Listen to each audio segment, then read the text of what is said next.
Gold climbed 3 sessions running while the Nasdaq fell. That split defines this summer. Markets closed Friday, July 3, 2026. Here is where everything ended the week. Like and subscribe for daily market updates. Today's agenda: Hook Market Snapshot, Macro and Central Banks, Geopolitical Status, Commodities and Crypto, Earnings, IPO and Deals, Closing Summary. Up next, Market Snapshot. It's Saturday, July 4th, 2026, America's 250th birthday, and Wall Street is dark for the holiday. But the tape it left behind on Thursday captures a market at war with itself. The Dow closed at an all-time high, capping the best first half for stocks in years, yet the chips that were this year's single biggest winners are suddenly cracking. And the Federal Reserve, almost alone in the developed world, is openly split over whether to raise interest rates, not cut them. The next 10 days decide which of those forces owns the summer. That brings us to macro and central banks. Let's set the board from Thursday's close, the last full session before the long weekend. The Dow Jones Industrial Average hit a record near 52,900, rising over 1%. However, looking lower reveals a shifting mood. The S&P 500 ended flat, while the Nasdaq fell nearly 1% to around 25,800. Even the Russell 2000 slipped. This was not a sell-off, but a rotation defined by a twist in the first half's narrative. Gains did not come from the Magnificent Seven rally. Those megacap tech giants are actually flat or lower for the year. Instead, profits came from elsewhere. Small caps surged 22% over 6 months, their best start since 1991, while banks, industrials, and utilities hit fresh highs. The exception was chips. As a group, they nearly doubled, with SanDisk up 800% and Micron more than 260%. That specific corner is now unwinding. On Thursday, capital fled white-hot chip makers for steadier ground. Apple jumped nearly 5% on reports of 5 new iPhone models, while the Philadelphia Semiconductor Index dropped over 5%. Major players like Micron, Applied Materials, and Marvell each shed 7 to 10% in a day. Meanwhile, the fear gauge, the VIX, remained calm in the mid-teens. The market showed calmness at the top, but violent reshuffling underneath as money moved from overheated semiconductors into broader sectors seeking stability before the holiday break. Which leads to geopolitical status. 2026 stands apart from recent history. American inflation has exceeded the Federal Reserve's 2% target for over 5 years. Under new chair Kevin Warsh, the central bank isn't discussing easing but considering further raising interest rates. At its June meeting, Warsh's first as chair, the Fed held rates steady unanimously. However, the dot plot revealed a sharp split. Roughly half of officials want 1 or more hikes before year-end, while the other half prefer holding or cutting. Warsh bluntly stated prices remain too high. Thursday delivered a curveball. The June jobs report showed only 57,000 new positions, about half expectations and the fewest in 4 months, with prior revisions lowering figures further. Unemployment ticked down to 4.2% solely because people left the workforce, not due to hiring surges. A soft private sector reading followed, even as leisure and hospitality shed jobs despite World Cup tourism. Wages still climbed about 3.5% year-over-year, a number that keeps inflation hawks awake. This cooling labor market bought time. Odds of a September rate hike dropped from 2 and 3 to roughly a coin flip. Warsh noted easing expectations with no urgency, prompting the bond market to push 10-year Treasury yields back toward 4.5%. The verdict: growth is softening, while prices remain sticky. The last inflation reading ran over 4 points above a year ago, leaving a Fed preferring inaction. A fresh wildcard emerged as Washington declined to renew trade pacts with Canada and Mexico, reopening the door for new tariff fights that directly feed back into the very inflation the Fed aims to tame. That standoff now defines the summer narrative. Here's commodities and crypto. The crisis that dominated the spring has quietly diffused. The war that erupted at the end of February, pulling in the United States, Israel, and Iran, shut the Strait of Hormuz, the narrow sea passage that carries roughly a fifth of the world's oil.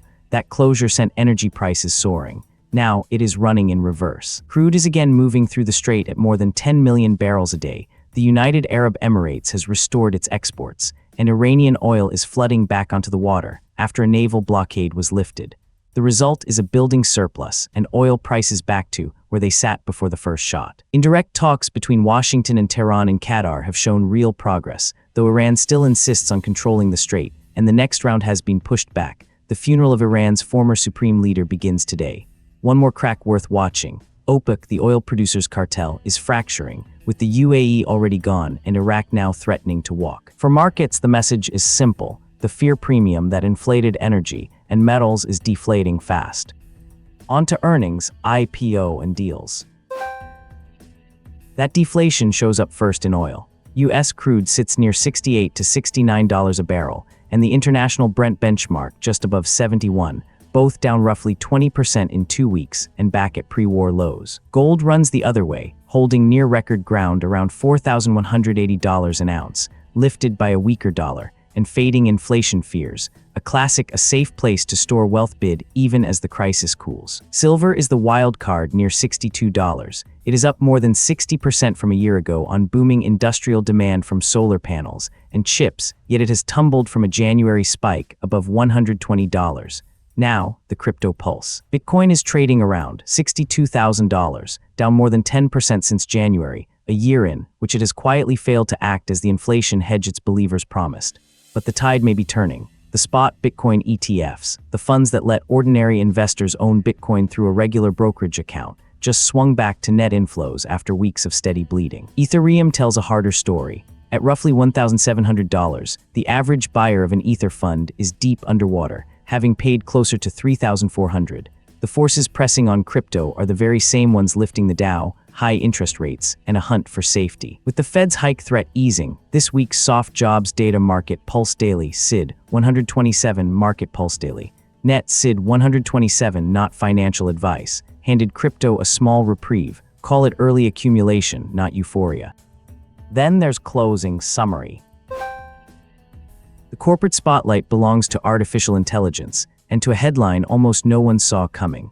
OpenAI, the maker of ChatGPT, is reportedly in talks to hand the U.S. government a 5% stake in the company, worth around $40 billion, an echo of Washington taking a piece of chipmaker Intel last year. At the same time, Meta rattled investors by suggesting it might sell off excess computing power, a hint that the AI spending boom could be cooling, and that single comment knocked networking and photonics stocks down double digits. Add Tesla, whose second quarter deliveries beat expectations at more than 480,000 vehicles yet, whose stock still fell 7% on profit-taking, and you have a market openly questioning whether the AI trade has run too far, too fast. Away from tech, one quiet deal is worth flagging. Insulation maker Owens Corning jumped around 11% on a report that Carlyle is weighing a takeover bid that could top $10 billion, still early, and so far unwelcomed. Looking ahead, second quarter earnings season cranks up next week with Delta Airlines and PepsiCo, before the big banks, JP Morgan and Goldman Sachs,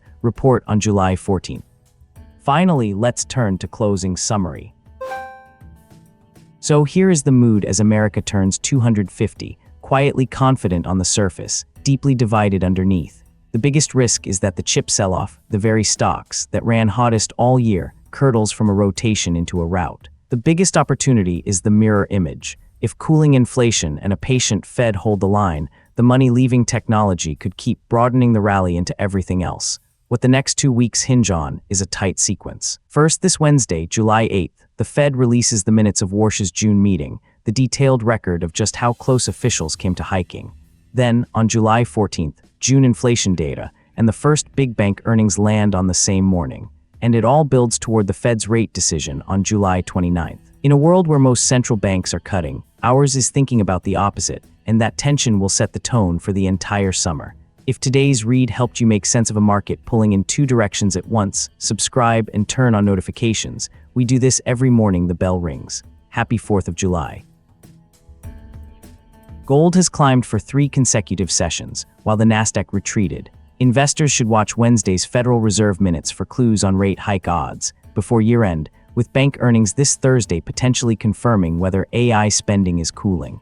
Oil prices have returned to pre-war levels as geopolitical fears deflate quickly. Although markets appear confident today, there remains a deep division underneath. Specifically, the biggest risk lies in the chip sell-off curdling from a rotation into a rout by Friday, unless next week's inflation data shows prices dropping fast enough to calm nerves. Thanks for watching Market Pulse Daily.